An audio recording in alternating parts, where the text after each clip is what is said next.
आप सभी को प्रेज द लॉर्ड। आज हम नीति वचन और उसके 21 चैप्टर से बाइबल रीडिंग स्टार्ट करेंगे और उसके बाद मत्ती रचित सुसमाचार उसके 21 चैप्टर तक बाइबल रीडिंग करेंगे। मैं फ्रांसिस जोसेफ और मेरी पूरी टीम की तरफ से बाइबल रीडिंग हिंदी ऑडियो में मैं आप सभी का स्वागत करता हूं। आइए हम प्रार्थना में चलें। धन्यवाद धन्यवाद धन्यवाद महान सामर्थ्य खुदा, तेरा तहे दिल से धन्यवाद करते हैं कि प्रभु तूने एक बार फिर से मौका दिया खुदावन की हम बाइबल रीडिंग कर सकें। खुदावन बाइबल रीडिंग जो मैं करने जाता हूं पिता परमेश्वर, होने दो खुदावन कलाम के पढ़े और सुने जाने पर आपकी बड़ी आशीष हो। इस प्रार्थना को मांगते हैं यीशु मसीह के नाम से, आमीन। नीति वचन उसका 21 चैप्टर। राजा का मन नालियों के जल के समान यहोवा के हाथ में रहता है, जिधर वह चाहता उधर उसको मोड़ देता है। मनुष्य का सारा चाल चलन अपनी दृष्टि में तो ठीक होता है, परंतु यहोवा मन को जांचता है। धर्म और न्याय करना यहोवा को बलिदान से अधिक अच्छा लगता है। चढ़ी आंखें, घमंडी मन और दुष्टों की खेती तीनों पाप में है। कामकाजी की कल्पनाओं से केवल लाभ होता है, परंतु उतावली करने वाले को केवल घटी होती है। जो धन झूठ के द्वारा प्राप्त हो वह वायु से उड़ जाने वाला कोहरा है। उसके ढूंढने वाले मृत्यु ही को ढूंढते हैं। जो उपद्रव दुष्ट लोग करते हैं उससे उन्हीं का नाश होता है, क्योंकि वह न्याय का काम करने से इनकार करते हैं। पाप से लदे हुए मनुष्य का मार्ग बहुत ही टेढ़ा होता है, परंतु जो पवित्र है उसका कर्म सीधा होता है। लंबे चौड़े घर में झगड़ालू पत्नी के संग रहने से छत के कोने पर रहना उत्तम है। दुष्ट जन बुराई की लालसा जी से करता है, वह अपने पड़ोसी पर अनुग्रह की दृष्टि नहीं करता। जब ठट्ठा करने वाले को दंड दिया जाता है तब भोला बुद्धिमान हो जाता है, और जब बुद्धिमान को उपदेश दिया जाता है तब वह ज्ञान प्राप्त करता है। धर्मी जन दुष्टों के घराने पर बुद्धिमानी से विचार करता है। ईश्वर दुष्टों को बुराइयों में उलट देता है। जो कंगाल की दुहाई पर कान ना दे वह आप पुकारेगा और उसकी सुनी ना जाएगी। गुप्त में दी हुई भेंट से क्रोध ठंडा होता है, और चुपके से दी हुई घूंस से बड़ी जलजलाहट भी थमती है। न्याय का काम करना धर्मी को तो आनंद, परंतु अनर्थकारियों को विनाश ही का कारण जान पड़ता है। जो मनुष्य बुद्धि के मार्ग से भटक जाए उसका ठिकाना मरे हुओं के बीच में होगा। जो राग रंग से प्रति रखता है वह कंगाल हो जाता है, और जो दाख मधु पीने और तेल लगाने से प्रति रखता है वह धनी नहीं होता। दुष्ट जन धर्मी की छुड़ौती ठहरता है, और विश्वासघाती सीधे लोगों के बदले दंड भोगते हैं। झगड़ालू और चिढ़ने वाली पत्नी के संग रहने से जंगल में रहना उत्तम है। बुद्धिमान के घर में उत्तम धन और तेल पाए जाते हैं, परंतु मूर्ख उनको उड़ा डालता है।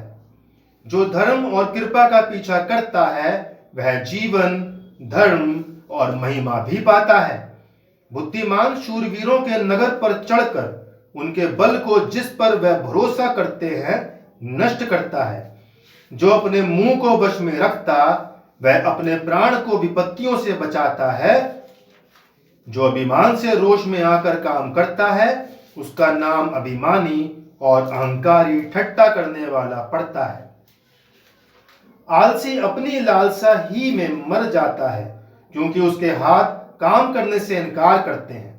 कोई ऐसा है जो दिन भर लालसा ही किया करता है, परंतु धर्मी लगातार दान करता रहता है। दुष्टों का बलिदान घृणित लगता है, विशेष करके जब वह महापाप के निमित्त चढ़ाता है। झूठा साक्षी नाश होता है, परंतु जिसने जो सुना है वही कहता हुआ स्थिर रहेगा। दुष्ट मनुष्य कठोर मुक्का होता है, और जो सीधा है वह अपनी चाल सीधी करता है। यहोवा के विरुद्ध ना तो कुछ बुद्धि और ना कुछ समझ, ना कोई युक्ति चलती है।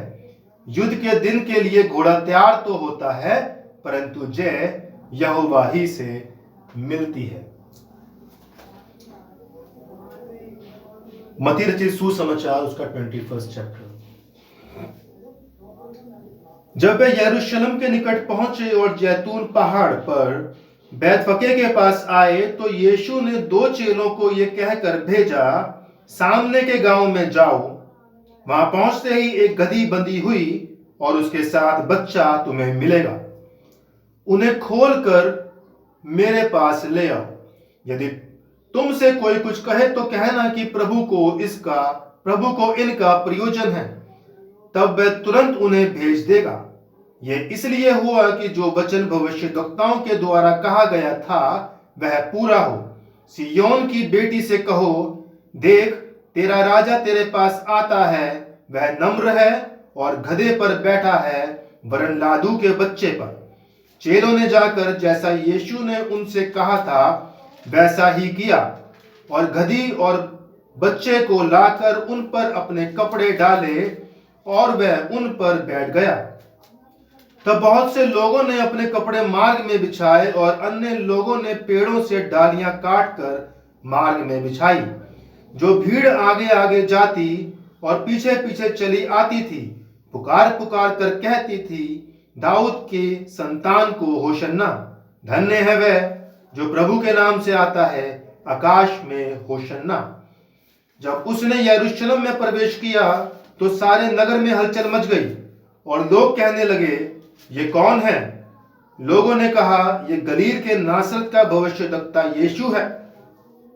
यीशु ने परमेश्वर के मंदिर में जाकर उन सबको जो मंदिर में लेन देन कर रहे थे निकाल दिया और शरीफों के पीड़े और कबूतर बेचने वालों की चौकियां उलट दी और उनसे कहा, लिखा है, मेरा घर प्रार्थना का घर कहलाएगा, परंतु तुम उसे डाकुओं की खो बनाते हो। तब अंधे और लंगड़े मंदिर में उसके पास आए और उसने उन्हें चंगा किया। परंतु जब प्रधान याजकों और शास्त्रियों ने इन अद्भुत कामों को जो उसने किए और लड़कों को मंदिर में दाऊद के संतान को होशन्ना पुकारते हुए देखा तो वह क्रोधित हुए और उससे कहने लगे, क्या तू सुनता है कि ये क्या कहते हैं? यीशु ने उनसे कहा, हाँ, क्या तुमने ये कभी नहीं पढ़ा, बालकों और दूध पीते बच्चों के मुंह से तूने अपार स्तुति कराई। तब वह उन्हें छोड़कर नगर के बाहर बैतनिया को गया और वहां रात बिताई। भोर को जब वह नगर को लौट रहा था तो उसे भूख लगी। सड़क के किनारे अंजीर का एक पेड़ देखकर वह उसके पास गया और पत्तों को छोड़ उसमें और कुछ ना पाकर उससे कहा, अब से तुझ में फिर कभी फल ना लगे। और अंजीर का पेड़ तुरंत सूख गया। यह देखकर चेलों को अचंभा हुआ और उन्होंने कहा, यह अंजीर का पेड़ तुरंत कैसे सूख गया? यीशु ने उनको उत्तर दिया, मैं तुमसे सच कहता हूं, यदि तुम विश्वास रखो और संदेह ना करो तो ना केवल ये करोगे जो इस अंजीर के पेड़ से किया गया है, परंतु यदि इस पहाड़ से भी कहोगे उखड़ जा और समुद्र में जा पड़ तो ये हो जाएगा। और जो कुछ तुम प्रार्थना में विश्वास से मांगोगे वह सब तुमको मिलेगा। वह मंदिर में जाकर उपदेश कर रहा था तो प्रधान याजकों और लोगों के पुरनियों ने उसके पास आकर पूछा, तू ये काम किसके अधिकार से करता है और तुझे ये अधिकार किसने दिया है? यीशु ने उनको उत्तर दिया, मैं भी तुमसे एक बात पूछता हूं, यदि वह मुझे बताओगे तो मैं भी तुम्हें बताऊंगा कि ये काम किस अधिकार से करता हूं। यूहन्ना का बपतिस्मा कहां से था, स्वर्ग की ओर से या मनुष्यों की ओर से? तब वह आपस में विवाद करने लगे। यदि हम कहें स्वर्ग की ओर से तो वह हमसे कहेगा, फिर तुमने उसका विश्वास क्यों न किया? और यदि कहें मनुष्य की ओर से तो हमें भीड़ का डर है, क्योंकि वह सब यूहन्ना को भविष्यद्वक्ता मानते हैं। अंत उन्होंने यीशु को उत्तर दिया, हम नहीं जानते। उसने भी उनसे कहा, तो मैं भी तुम्हें नहीं बताता कि ये काम किस अधिकार से करता हूं। तुम क्या सोचते हो? किसी मनुष्य के 2 पुत्र थे। उसने पहले के पास जाकर कहा, हे पुत्र, आज दाख की बारी में काम कर। उसने उत्तर दिया, मैं नहीं जाऊंगा, परंतु बाद में पछता कर गया। फिर पिता ने दूसरे के पास जाकर ऐसा ही कहा। उसने उत्तर दिया, जी हां, जाता हूं, परंतु नहीं गया। इन दोनों में से किसने पिता की इच्छा पूरी की? उन्होंने कहा, पहले ने।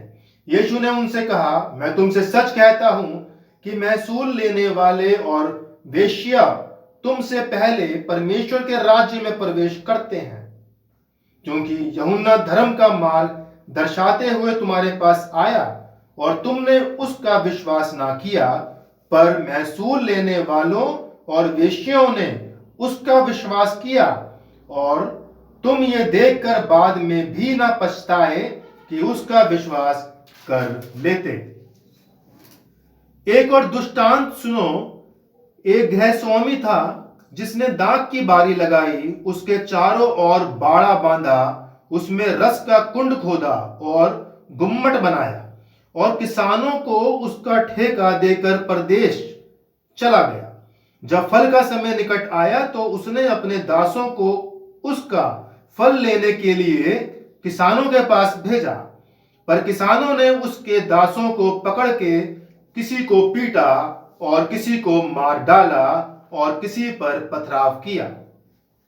फिर उसने पहलों से अधिक और दासों को भेजा और उन्होंने उनसे भी वैसा ही किया। अंत में उसने अपने पुत्र को उनके पास ये सोचकर भेजा कि वे मेरे पुत्र का आदर करेंगे।